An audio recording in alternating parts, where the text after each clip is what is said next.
Looks like we're not gonna be going drag racing today, but it's pretty dope. Doing a drift event back there. So definitely see there's other uses for this area. It's pretty cool. See what this one looks like. That's pretty legit. But we're not doing that in a 15-inch rear tire, I'll tell you that right now. Or on my regular tires. Not gonna happen. Pretty legit, but not what I want to do today, so I'll have to figure out something else. Good afternoon, guys, and welcome to today's video. So it's been brought to my attention that not everyone knows how to jack up these cars in the proper points without damaging anything. So we're gonna go do that while I swap over the wheels and tires from drag setup over to the street setup. And although this is my 2007 GT500, you can see freaking love the meats on here. Fortunately, they're not the most streetable, just due to our not having any slick. Not really street legal. I can get a ticket for that if I keep running around with them too much. So figure might as well swap them over real quick and take this opportunity to show you guys how I jack up the car. A couple different points. There are some wrong areas to do it, which I have done, not on this car thankfully, but I'll show you what I'm talking about. So let's go ahead and grab the wheels and tires, jack, and unfortunately it's kind of a chore. You'll see that in a minute.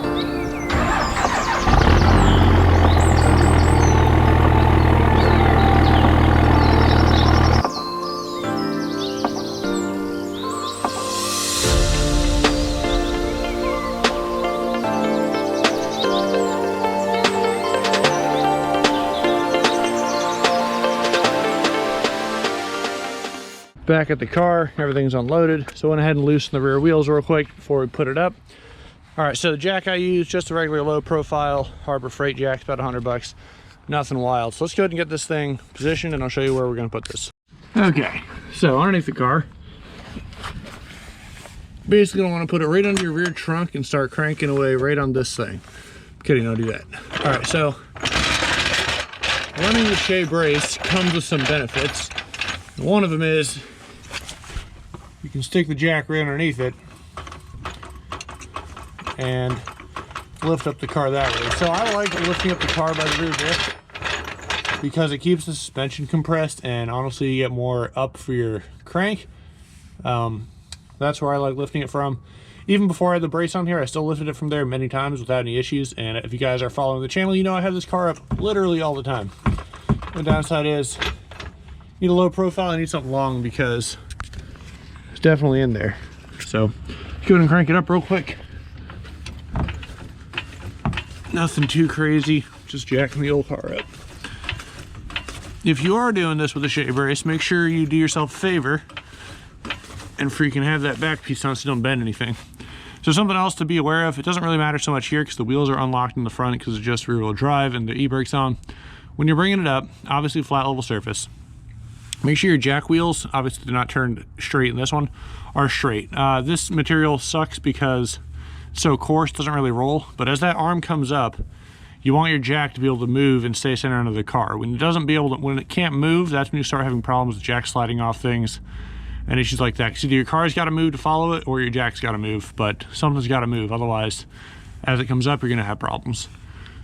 All right, so that's literally it. Car's up here. Jack points, as far as jack stands are concerned, depending on where you're doing it, you can throw them underneath the lower control arms there in the front or on the back. I'll use the back bracket as well. Let me show you that. So coming around to the side of the car, the other point I'll put the jack is I'll put it right here sometimes. I have put it here, but I wouldn't suggest. You can see a little bit of a bend. I think it's from a jack stand though. But usually right here is pretty strong, this area is strong, stuff like that. And that's pretty much the back jack points. Maybe under this control arm if you wanted to. It's kind of weird to get there, so I don't know why you do that. And the other area is this pinch weld here. It looks like it's been jacked in the rear before by someone else. That wasn't me. The front's me. It looks just like this, but this pinch weld is also pretty strong. However, I have a trust issue with the pinch weld because of how thin it is. I don't like putting the jack there, but they do sell a device that will pretty much it is like a holder for this. I'll throw a picture up so you can see what I'm talking about.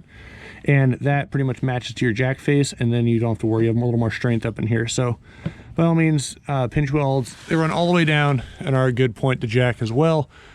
But do that in small increments. I just have trust issues personally, so I'm not gonna like go full send and just like try and jack up the whole half of the car on this pinch weld right here. Probably not the best idea. Rear tires off. Something I did want to point out, nothing to do with jacking up the car, but I have an issue occasionally with my wheel, this face, sticking to the brake surface. So something I've done that seems to have fixed it.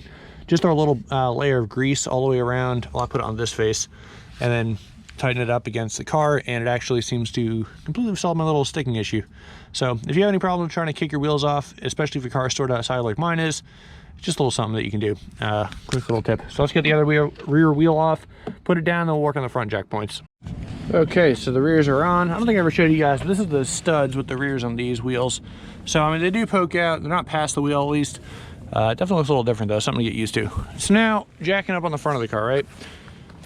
So like I said, I'm going to use the front spot. I'm going to show you what that looks like. And my reasoning for this is I'm not going up super high. I have the jack angled in such a way that it's not going to put a lot of sideways force on it. So basically it's not pulling the car, trying to pull it sideways where you might slide off and freaking kill your door or something else. But let me show you what's up. I'll get the camera down in a second and show you guys where I'm putting this up.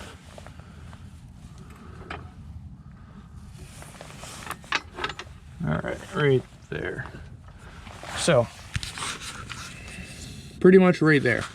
You can see this seam weld right in here, and I pretty much have the jack just propped up, making sure to have these sharp points like they're an X pattern, so make sure it's going across the X.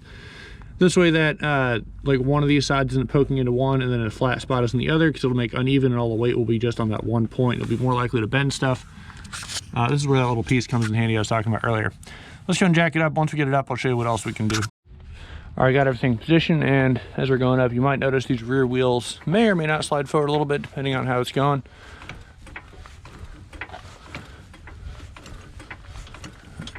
Oh, they're not moving, whatever. Just basically just high enough so I can get this off the ground. I don't want to go any higher from this point, really. Again, the only reason I don't want to go any higher is literally all personal preference. I've seen people jack them up higher from this point, however, it's just not in my book. So, fuel wheels on here. Let me show you the other jack point that I'm talking about that I personally prefer. When I really need to get this car up in the air, I put together this ramp. It's just a 2x8 that I cut. You can obviously see it right there, 245s, and just stuck it on top. If I did it again, I'd probably make it a little longer, but I kind of like having this in case I overshoot, it bumps back down and it doesn't like just drop. Anyway, so just run up the car on the wheel, or run the wheel up on these ramps, one on either side, and then that will allow you to access this frame rail that runs all the way across the vehicle. And you can kind of see right there, generally that's where I put the jack and jack stands. Now, definitely I like it because it's a lot wider. It looks like a lot more sturdy of a place for the jack to go up. And that's pretty much where I generally do all my workout when I need to get this thing up on jack stands. Do not put the jack here. This looks like it should be super strong. That's where your K member attaches to. But you can see this dent in here. Now, I didn't do this one. However, on my old Mustang, I used to jack it from actually right in that middle point. It looks like there's dents where someone else did it. And this piece of metal is not meant to support that at all. So as you can see, it crumpled a little bit, but nothing too crazy. Just whenever you're jacking it up, do not put the jack on anywhere on this rail, up at least this far back. So that's the point I was talking about, where you just do not want to do that. It'll dent it. It didn't ruin a geometry or anything. It just looks ugly. And frankly, I mean, that can't be good. So don't do that. As I'm doing this, something else to remember. So if you need to like get it up, like I'm talking like max setting or 6-ton jack stands, do yourself a favor and do it in stages. Don't just go straight up. So for instance, get the one side up to like maybe the bottom peg on the jack stand. Get the one side up to like maybe the bottom peg on the jack stand. Go around to the other side, get that one up on the bottom peg or a little higher, and then just kind of go back and forth to get it to the desired height. Again, didn't read that anywhere, but just thinking about it, I mean, I don't personally like maxing out a jack or putting a lot of weight without having the car really get a chance to move around. Basically puts all the point on that back corner tire over there, is if you're doing it from the front especially. And I don't know, I feel like you can become unstable. So that's just my general feeling on it. That's what I would do, and that's what I do. Okay guys, there we have it. She's all buttoned up, good old SVT wheels, and she's done.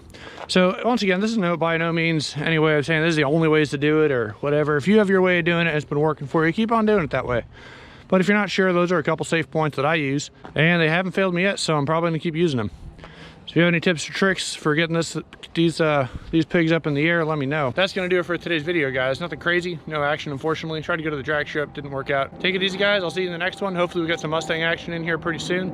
Is what it is. You know, it's funny, I say this is the street setup, but in all realisticness, I mean, those might as well be the street setup, just because the traction on these NT05Rs, not so great. First gear is a joke. Second gear used to bite okay, but I think they're getting a little older, so they really just don't bite that great anymore.